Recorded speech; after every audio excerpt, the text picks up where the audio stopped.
but they're applying the chip spice. Oh, look, he's just dissing with a bread cake. Well, yeah, like a football hooligan that goes around in tighty whities, yeah, I suppose. He was the ring announcer for the mighty Rusev in 2014. What the heck are you doing? Joe Hendry makes things better. Yeah, nearly. Hello, and a very warm welcome back to the Gimme Wrestling Podcast. My name is Tom and this is Anthony, and here we are again for you. You trying to take Aiden English's job? This is the second time you've done the introduction like that. I'm trying to be Joe Hendry. Joe Hendry!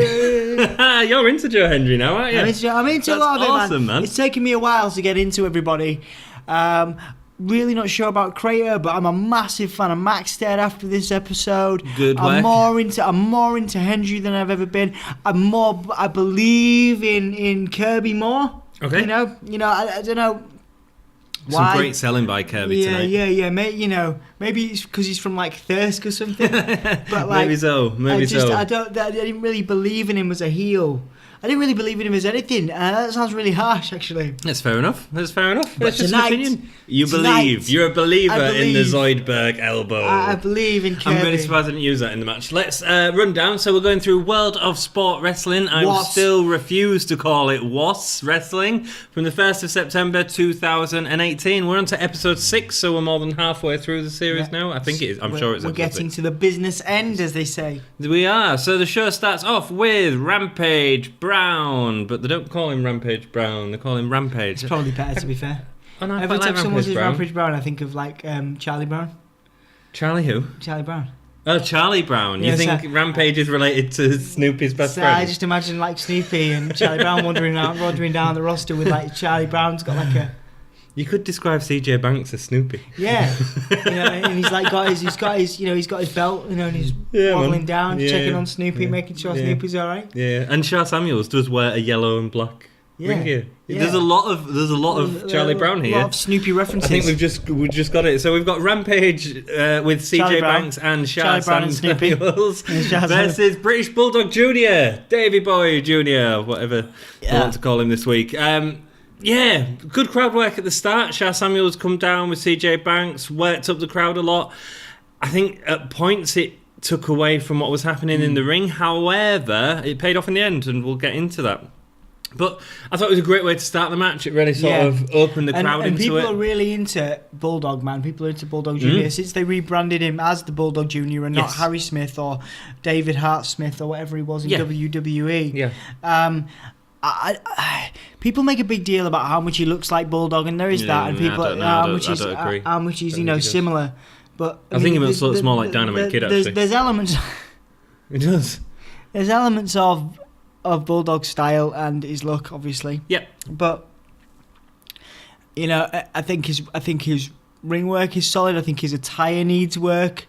I think his image needs work a lot. He looks like someone that you wouldn't want to meet down a dark alley in Manchester on a Saturday night. It's not as clean as what Bulldog is. That's what you're saying. It's more bruiser, but as a face, that doesn't necessarily work. He looks like he just wants to knock you out. Do you think he'd be a good heel, though?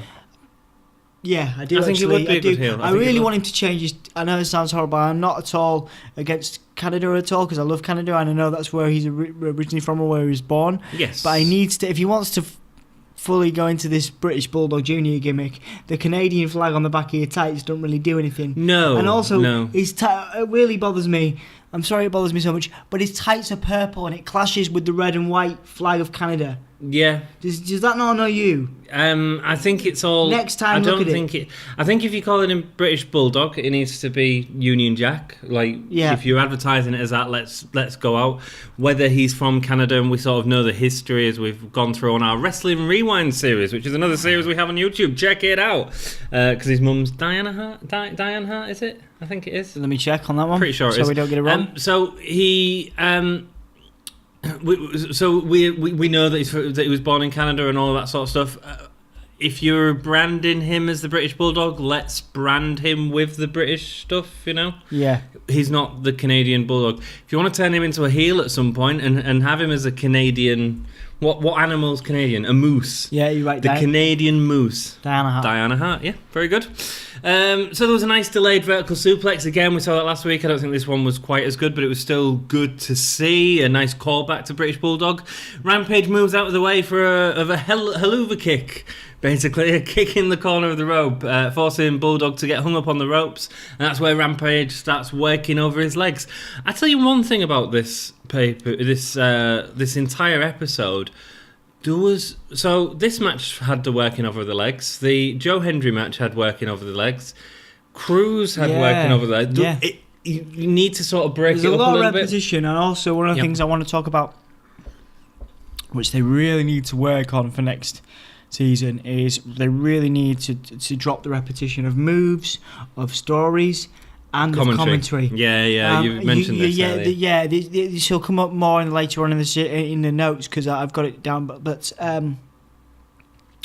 Barrett particularly, same stuff. Stu Bennett says the same things over and over again. What was it? There's a particular thing with Maxted and Cruz, and he makes a reference to, they live at the gym. Yeah. These guys live at the gym. And he said that 3 times. I'm guaranteeing you across these 6 episodes. He said it 3 times already. And there's a lot of that repetition. Yes. SoCal Val, it must be scripted in some form, but SoCal Val says every time they, particularly with Mac, to be fair, particularly with Max. He was a star on Love Island, and he's they're very pretty, they're very sexy, all these handsome, and it's great. And everything, I thought last time she did a better job of selling that slightly over sexualisation. They had a bit of a laugh and a joke about it, didn't they, last time, and that was quite funny. But this time, it sort of just fell flat. It just sort of felt like they were repeating the same sort of stuff, unfortunately. Yeah, I feel like they're finding their feet, but hopefully, that's a question we should probably ask our audience. Do you think it's going to get taken up for a second season? Because there are lots of people that don't. I've been looking at research. People, there's a lot of articles pro WAS. Yeah, and I think we're pro WAS, and a lot of articles that think it's not going to get picked up again. Well, we're pro wrestling in general, and I talked a little bit about this on Facebook, but I don't think I've talked about it on this series. So the first episode had a huge viewer rating, sort of 1.2 million or something, which is on a par with a really good percentage of people in British homes watching this ITV show that are watching TV at the time. Yeah. That's wonderful, cracking news. And it's gone sort of down since then, which you'd expect, because people go, well, this isn't for me, this isn't and that's fine. Part of the biggest problem is not this week's episode, but it was either last week's or the weeks before, it was shown after The Chase, which is a UK TV quiz show that's quite enjoyed. I think it's won quite a lot of awards. And there was a huge channel turnover, so whereas The Chase had quite a lot of people viewing it, a lot of people left, and that's going to cause real issues for ITV. We'll see, but really the only performers that I think have really stood out in terms of crowd pleasing, in terms of making people really engage, would be. There's a handful, to be fair. I think Bulldog is one of them. I think Sizen is one of them. Kirby's one of them. Hendry's one of them. And Rampage, obviously. Grado? Grado, of course. There's a handful of people that have really made a difference. Obviously, and Zack Sabre Jr. Is it Zack Sabre? No, Will Ospreay. Every time. No, you always do that, man. I'm so sorry because obviously both of them could kill me yes, in the ring. But in your ring. Oh dear, Anthony. Oh dear, Anthony. No, there's a handful of performers that you think would really translate very well onto this kind of stage. And they have done, but there's a lot of characters that really haven't had time with 10 episodes to blossom. Yes. I'm only just starting to believe in Kirby as a heel, for example, Martin Kirby. Yep. It's taken me time to get to kind of immediately got the characters and a lot of some of them. Anyway, I think part of that's research as well, because I've done a lot of looking at their other stuff to try and get a sort of. I came quite fresh because I came quite fresh into WAS.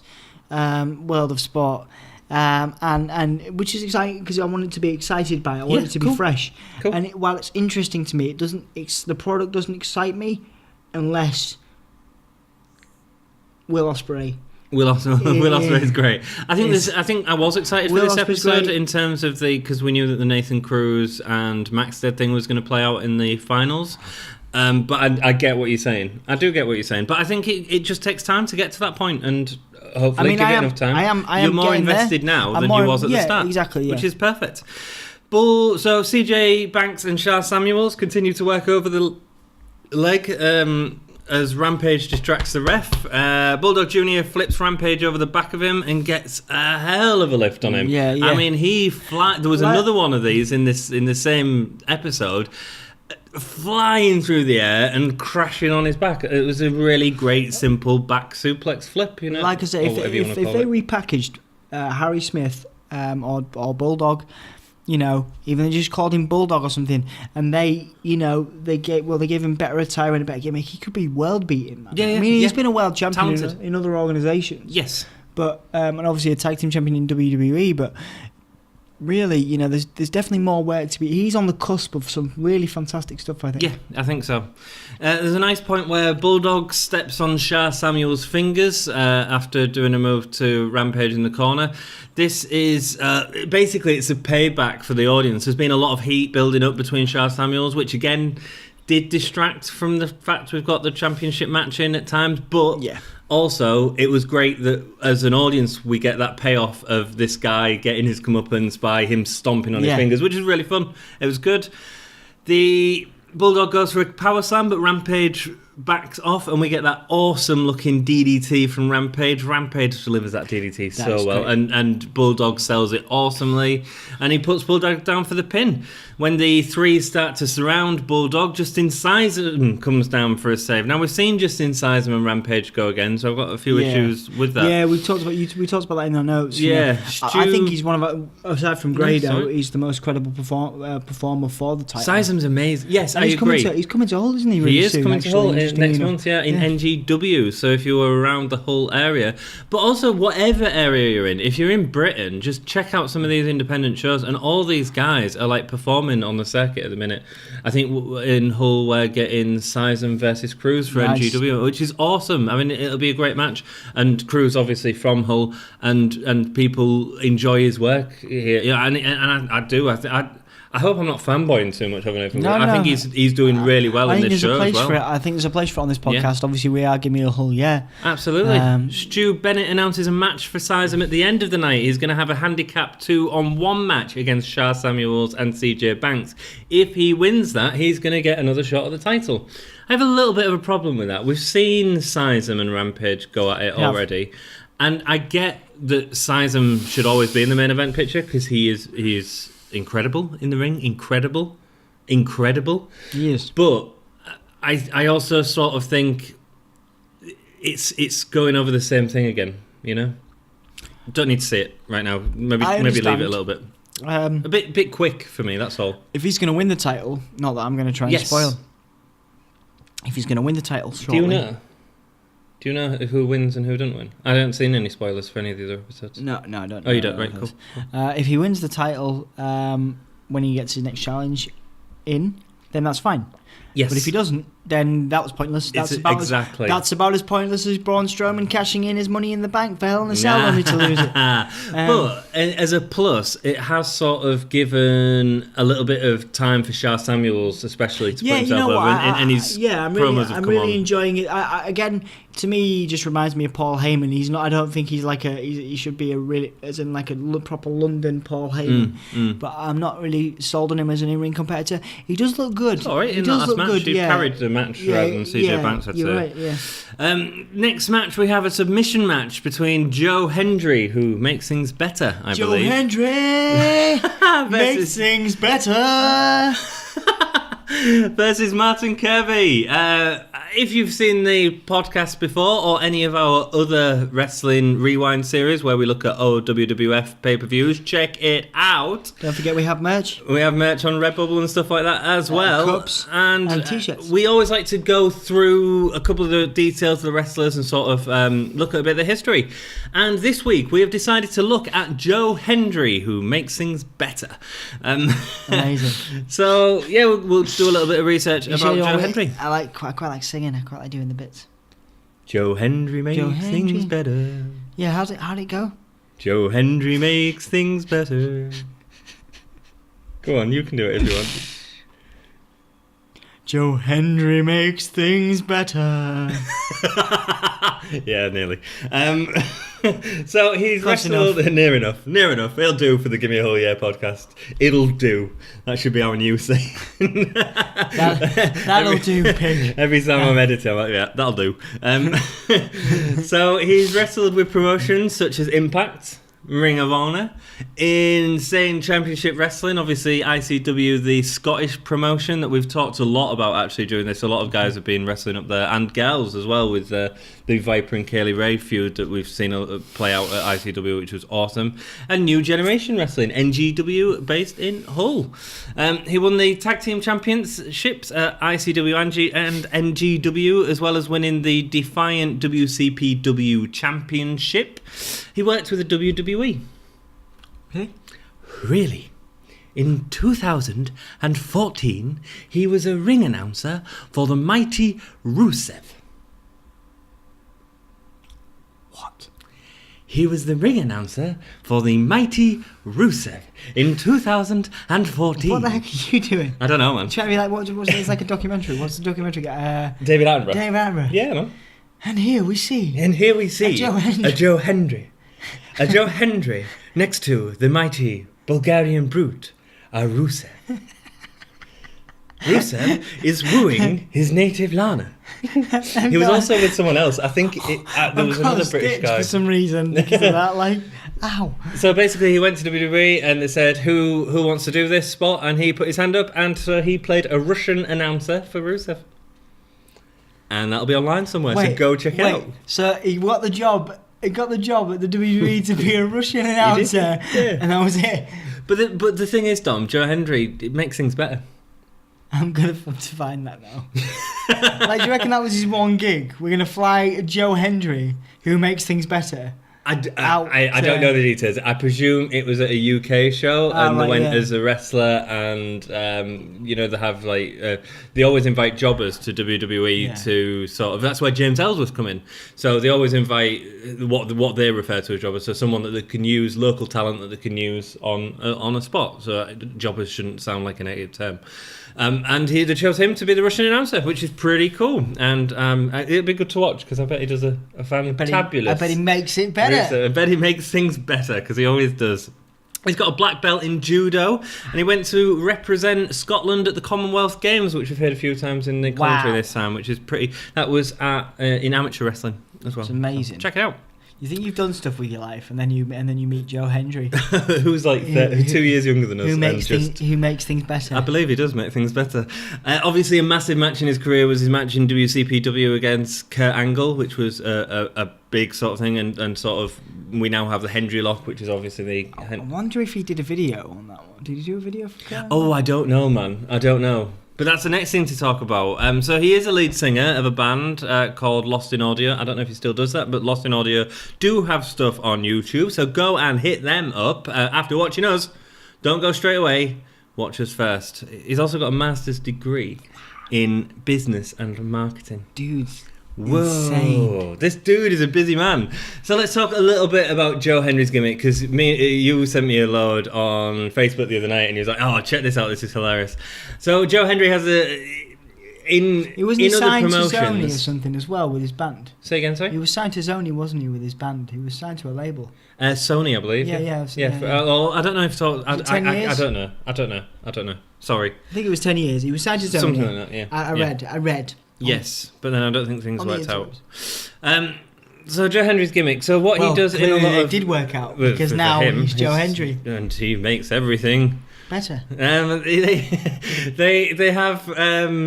So in his ICW especially, which is really funny, he's done a lot of music videos. So when he goes out, instead of sort of cutting a promo directly, he'll go out to a different music video where he spoofs a different popular tune. So he's done stuff like Eiffel 65's Blue and stuff that you sent me that's hilarious. But he's also done like Wheatus, Miley Cyrus, Wheatus, that Wrecking Ball song. Is that Miley Cyrus? I don't know. Cyrus, yeah. Thanks. The Venga Boys. Wrecking Ball. That one. Yeah, that's the one, man.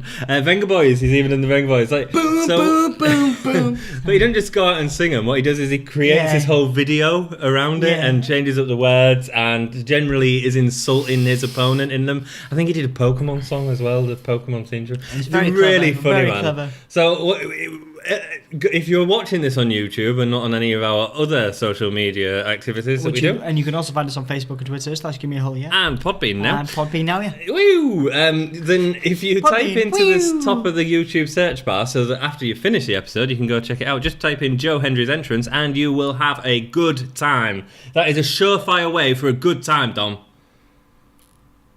You need to get out more. That's all I do on a night, man. Just watch YouTube. Wow. Again, so into the match. One thing I will say, I'm not a fan of this Hendry going out and miming. It's not working at all. In terms of he'll be speaking into the microphone at some points and then not when he's climbing into the ring. It's just a bit. He could, in other promotions, he's gone out singing. Let him do it, man. He can sing, you know? He's got the talent. I think because it's pre-recorded and stuff, they want to make it perfect and I suppose it's probably more about timing, you know, speed as opposed to anything else. But no, I think he should go out and sing every time because I think it would make the crowd love him even more if he sang and changed things up a little bit because at the moment there's playing that same sort of theme tune. Kirby comes out with his arm in a sling. He gives the ring announcer a letter to read, and it's a letter from his mum. Oh. Do you remember when your mum used to write you letters when you was sick? Yeah, man. My mum was great. Your mum was awesome. My mum is great. Your mum is great. She is awesome. Much love to Mrs. Dom out there. Mrs. Dom. My mum is she's called Tracy. Hi, mum. Tracy, you rock, man. I like Tracy. I've not seen Tracy for a while. Well, you go. Tracy I like your mum too. Thanks, man. Carol. Thanks. Carol. Yeah. Mrs. No, it's not. Yeah, it's Anthony's mum. Ant's mum. To be fair, I've called her Carol before. Have you? Yeah. Like, all right, was that on a date or something?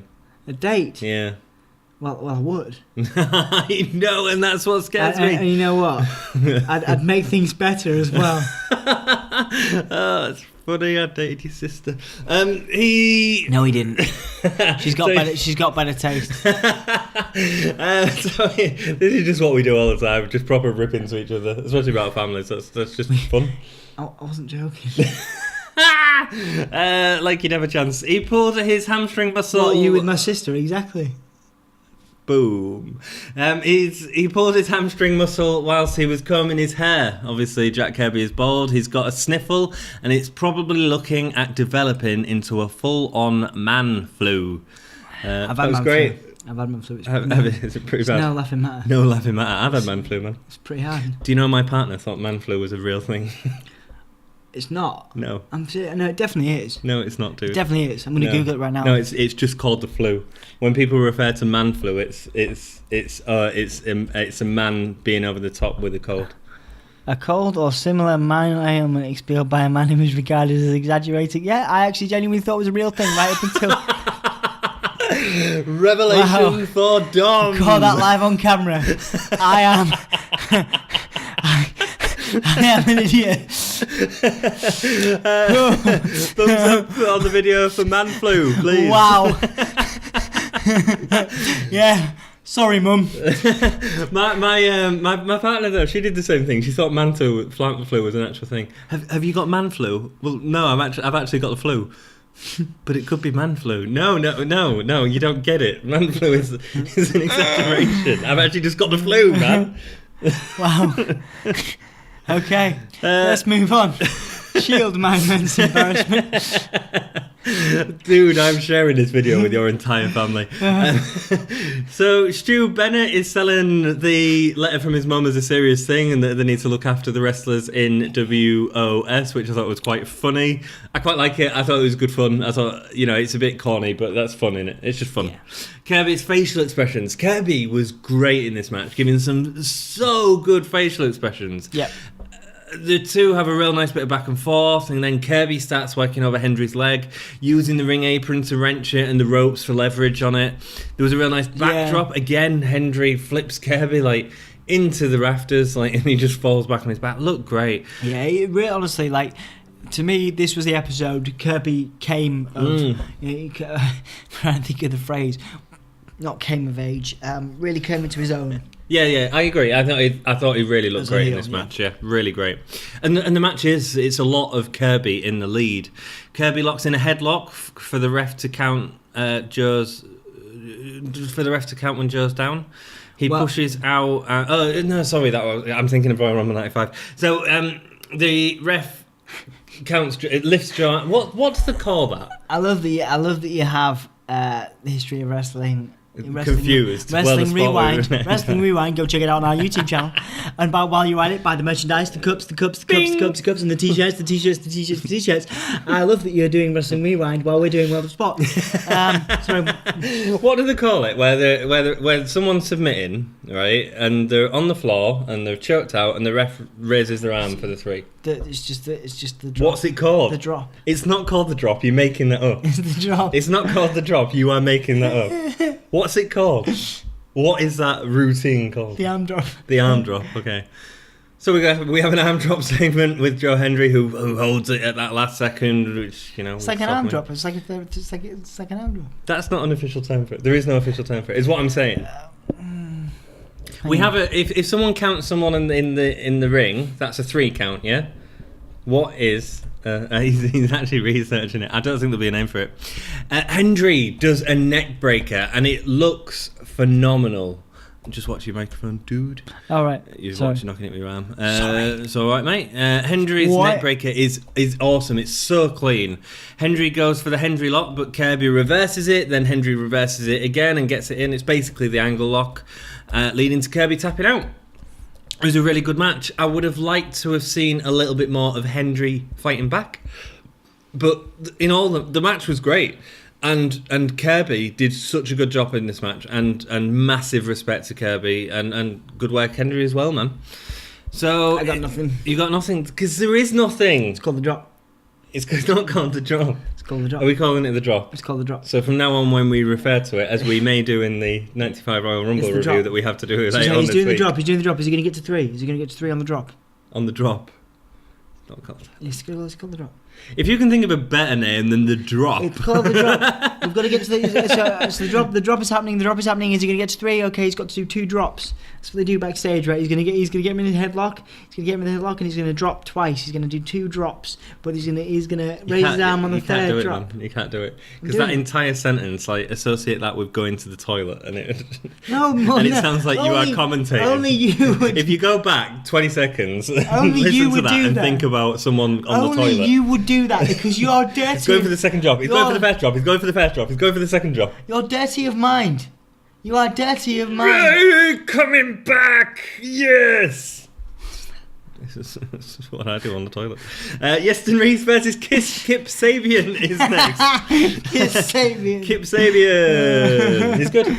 I thought he was great, actually, Kip Sabian. I'm really not sold on this tag team. And they were versus Adam Maxted and Nathan Cruz. The bromance. The bromance, man. The bromance, the heels. So I'm very sold on that team. Let's do the match, and then we'll talk about because I'm really interested by their sort of progression dynamic through this and how it's gone. So I was excited for the match. Was you excited for the match? I was more excited than anything else on the card presently. Absolutely. I was as well. Reese gets a really quick tag to Kip Sabian, and we see a little dissent in the team at that point. I don't understand why that was. It was like he was trying to get the tag early. It didn't make no sense. It at the minute... Breathe.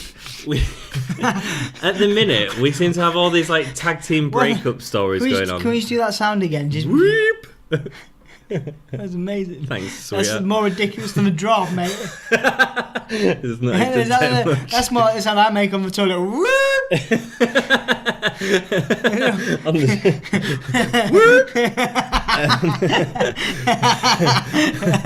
So they keep doing this like breakup of tag teams, and it feels like it's getting overused a little bit too much, man. I never thought about that. Yeah. So Nathan Cruz does an excellent entrance to the rim when he gets in, flipping over the top rope to connect with Kip on the floor. To the rim. Say again. Did you say entrance to the rim? No, I didn't. You've got toilet humour on your brain, boy. Dirty mind, young man. You've got toilet humour on your brain, boy.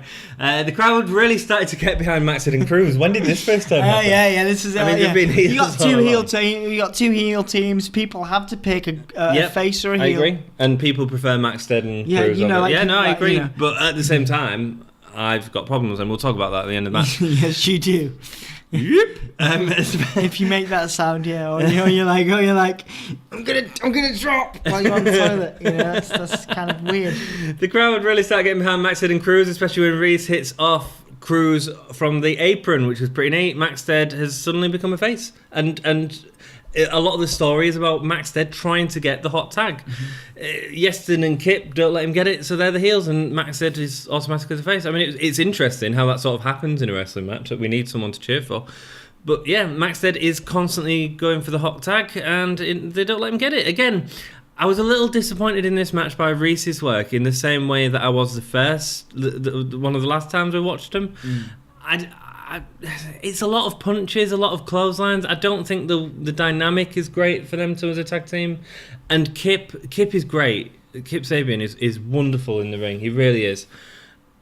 And I just don't feel like Yeston is at that level yet. Yeah, I'm definitely in agreement there. Which is sad. Nathan Cruz eventually gets the tag and really brings a lot of energy into the ring, which is great. And Kip sells it like a champ, man. And that's why I think Kip's great. He really took a lot and sort of and put a lot of character into it. I think this makes the whole thing, the whole ending, even more well, I don't want to spoil it, but more difficult, because I really got behind. Maybe it's because he's from Hull and everything, but when he's got that hot tag, and he comes in, he's cleaning house. Cruz is a great face, as Jim Ross would say. Yeah. It was great. Yeah. I loved it. And I was like, yes, I believe in these two. Go on, lad. Yeah. Get some chip spice on that clothesline. Nice moment where Cruz uses the rope to bounce Kip off. That's what we should call our double team move. We have become a wrestling tag team. The chip spice. The chip spice. They're applying the chip spice. Oh, look, he's just hit him with a bread cake. Oh, he's just hit him with a bread cake. There is a knock on the door. A knock? What's that mean? I don't. Well, what are you on about, dude? A knock on the door is not like a whole slang term or dialectic term. We should call that the chip spice and the knock on the door. There's a knock on the door. It could be the chips. I don't know. I'm losing my mind. Boom! It might be late while we're filming this. Yeah. Then Cruz does a code breaker or lung blower, as they're calling it. Why are they calling it lung blower here? Do you know? Because they can't use code breaker. Maybe? Is it? Do you reckon it's licensed? Well, I think it is actually a lung blower. They have used that. I think that's been around for years. Oh, okay. And what, a code breaker is just more of a commonly used term. Yeah. Cool, fair enough. So the lung blower to Yeston Reese, and it looks really sharp, man, and we get to see another one in a bit. A flying sling blade from Maxted looked awesome. Again, great speed in the ring. Kip and Yeston get to do the move where they do the neck breaker and powerbomb, their sort of finisher for the pin, and win the tag team championships. Yay! Yeah. They've won the tag team championships. Awesome. Yeah, I mean, I'm not really bothered about these two. I like Kip. I'm sort of interested to see where they go down in the future. So we get Nathan Cruz in the ring and Maxted, and they have a bromance cuddle. It was really nice. Love it was good. each other. It was good. It was almost like referencing Jericho. It was almost like that Owens and Jericho. I don't know if it's built up quite as well as that, but believe it. Just like you believe, because I'm never going to turn on you, Anthony. I'm never gonna hurt you. Oh, bless you. You're always going to be my friend. I bet you hurt me at some point with whatever we have to go through, dropping the chip spice, knocking on the door, whatever finishes. Applying the bread cake. Applying the bread cake. Oh, look, he's hitting him with them sand shoes. Yeah. Yeah, boy. We can do these things. Before Cruz turns on Maxted, I mean, it's weird. And the reason it's weird is because they both went into this match at the start as heels, then become face because of the crowd, and then we have this big heel turn. Another big heel turn from what is already heel. It doesn't really work, man. I don't know. What do you mean it doesn't work? Yes, it works. It doesn't work. Yes, it works. It doesn't work. Yes, it does. Okay. It works like Jericho and Owens. No, it doesn't. Because Jericho and Owens were two. There's a dude from Hull and a dude from wherever Maxted's from. Oh, no, yeah, he's supposed to be right. They were sort of heels, weren't they, Jericho? Yeah, exactly. They were heels. I see what you're saying. But everyone looked. And then someone else was a bigger heel than a heel. Maxted's the Jericho in this, and but they haven't built it up. But we have. That's our reference point. That's our reference point. So you're saying this was better than the Jericho Kevin Owens breakup? Nearly. Nah. No, it was good. Yeah. It was good. Right. And here's my issue. I think they should have played this as faces all along. I think they should have had the arrogance. You think they could? You think they could have had a double team move just like we would? Call the chip spice. Yes. They drop in the bread cake. Everyone would have loved it. Knocking on the door. Knocking on the door is not a whole freaking phrase, man. It's my euphemism for dropping it. We talk about toilet humour. Okay. That's what I call the drop. The drop. Which is the technical name for what happens in a wrestling ring. Cool. I just feel like if there'd been faces all along, like it would have been a better heel turn by Cruz at this point. And Cruz makes a great face, and Maxted I think is going to make a wonderful face as well. Yeah, but the crowd will really get behind Maxted. Cruz is going to be now. Cruz is going to overtake Kirby I like Cruz as a heel. Do you know Nathan Cruz likes the Gimme a Whole Wrestling Podcast Facebook page? What? Yeah, man. Yeah, boy. That's amazing. I feel like we should give him a t-shirt. We definitely should. Yo, Nathan. Hit us up. And actually, next week we're going to talk a little bit. Our Wrestling Spotlight is going to be on Nathan Cruz because he's having a blow-off match next week in the episode of World of Sport. Him and Maxted are having a loser leaves town match, so that'll be interesting. So we might as well do a spotlight on Cruz while he's still there. If that's how it goes. I don't know the spoilers. Ooh. I thought it was a good match. I thought it was a really good match. And I thought Cruz, Maxted and Kip Sabian were all awesome. It's just a shame that Yeston Reese didn't. Yeah, it was the most exciting match of the card for me. And these two are the most exciting people for me personally and the most believable characters in World of Sport was right now. Cool. Personally. You just love a bit of bromance, don't you? I love a bit of bromance. And I love the idea that he's from Hull and, he probably loves his chip spice. And it probably does, man. And he probably agrees with me about the drop. The drop. The drop. Honestly, it is. It's that right, when they do that thing. I'm serious. I've got to be really careful about that movement. But when they do the drop of the arm. Yeah. That is what they call it. They call it the drop. We're gonna move on now. But I believe you. You believe me. We're gonna move on. You must believe me. I believe you. Good. Okay. Good. It is. It's next match, we have Justin Sizem versus the East End Butcher and Shah Samuels and CJ Banks. So it's CJB. It's a 2-on-1 handicap match. Oh, yeah. There was some kind of thing. Not Barrett. Wade Barrett. Stu Bennett. There you go. We're having a toilet. I was just about to say I'm having a brain fart. We're having a toilet humour day. Yeah, he was like, oh yeah, well, I booked this match because it was totally okay when we did it the other time with the really, really massive crater. Oh, yeah, and it's totally the same thing. It's totally the same thing. It's absolutely. It's not the same thing. It's not the same thing. No. There's not some dude dressed up, some hairy, dude dressed up in a bin bag. Looking like a weirdo, and there's it's just a different dynamic. This is a very, very different dynamic. Cool. Yeah, no, I agree. No, it is. Yeah. And I don't see the point in it. Okay, cool. Shah Samuels comes out in a puffer jacket and a scarf. He looks like an East End football hooligan. What? He looks like an East End football hooligan. What do you have to say what about that? I think I said it as clear as possible. He's got wrestling tights on, mate. I know. Well, yeah, like a football hooligan that goes around in tighty whities, yeah, I suppose. Yeah, all right. Sure. Yeah. All right. No, but it's the whole puffer jacket. You in your wrestling tights. Yeah. You're gonna just pop around East London, just. All right, mate. Come to watch Arsenal. With your base, with your football. Tottenham Hotspur. If you're a football hooligan in your bloody wrestling cakes with your baseball bat, it's going to watch Wimbledon Town. Weird, I don't know. Wimbledon Town. I don't know. There might be a football. You do not watch football, do you? I know, dude. Clearly. You don't watch football, do you, bruv? Clearly, bruv. Sometimes, right, and what I thought was really nice about that, so let me make a bloody point. What was really nice about that was that he looked like a football hooligan and Sizem looks like a Roman god. And that's quite a nice dynamic, I think, that sort of East End football hooligan versus Roman Spartan. God. Yes. Yeah. Oh, yeah. I thought it was good. There's probably a movie. There's probably like a B movie about that somewhere. Probably should. If not, there should be. There was like Wrestlers versus Zombies, wasn't there, or something along those lines? Cockneys versus Zombies. Cockneys versus Zombies. Yeah. So, Sizem, the more I see him, the more you fantasize. He looks like the love child of John Cena and Randy Orton. He has a very similar look to sort of both in a weird way. Like a young John Cena. Can you imagine what a terrible mutant that would be?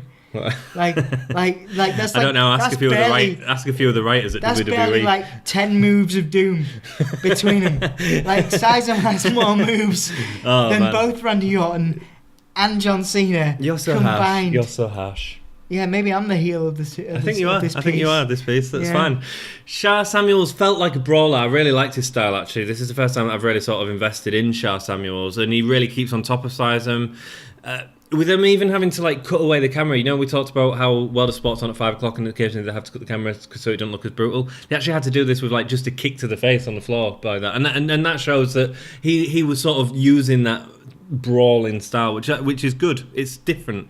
CJ Bank gets a tag, but Sizem ends up on outside for more of Samuels to continue his punishment. Banks didn't really do much in this match, did he? Yeah, he reminds me of the good one out of Undisputed Era that's not Roderick Strong. Nope. Kyle O'Reilly. Yep. Okay. He reminds me a little bit of Kyle O'Reilly, except not nearly as good. Except no fair. You know who did remind me of Kyle O'Reilly in this episode? Martin Kirby. Them facial expressions were great, and that's who they reminded me of. That's cool. Kyle O'Reilly's so good at facial expressions. I'm really never invested in Kyle O'Reilly until very recently. Sizem gets really dominated throughout the match, especially selling Samuels, which was good for him.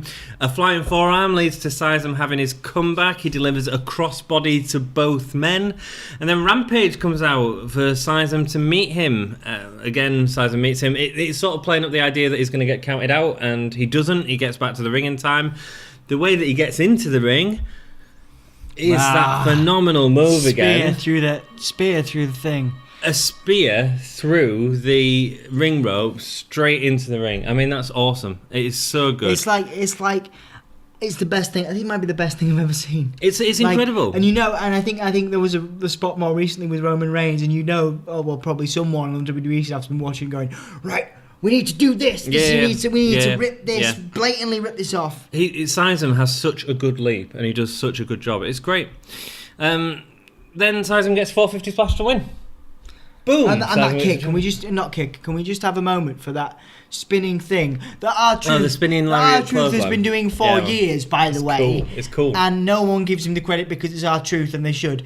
But when Sizem does it, it's like next level. It looks amazing. I got so much time. Look, I'm pretty small and I'm pretty weedy, right?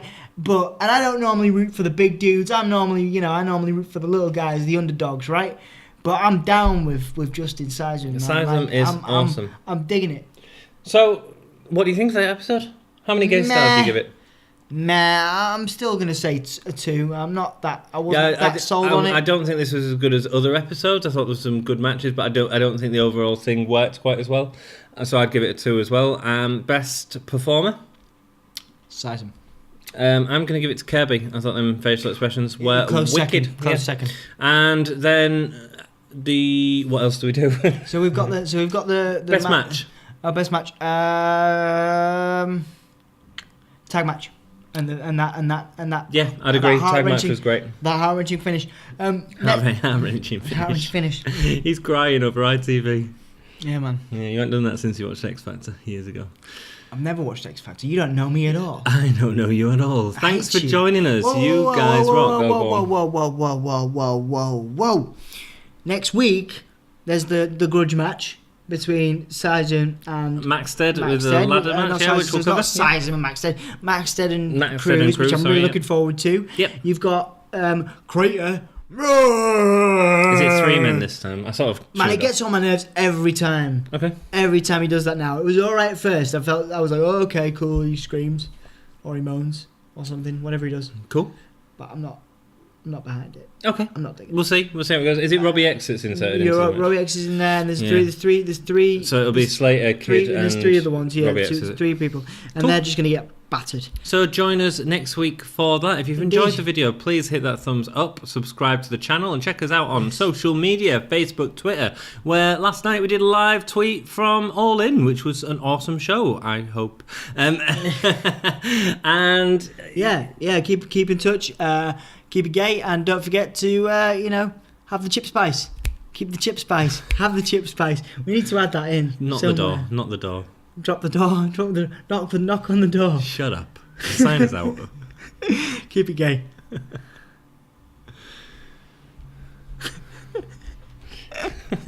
Well,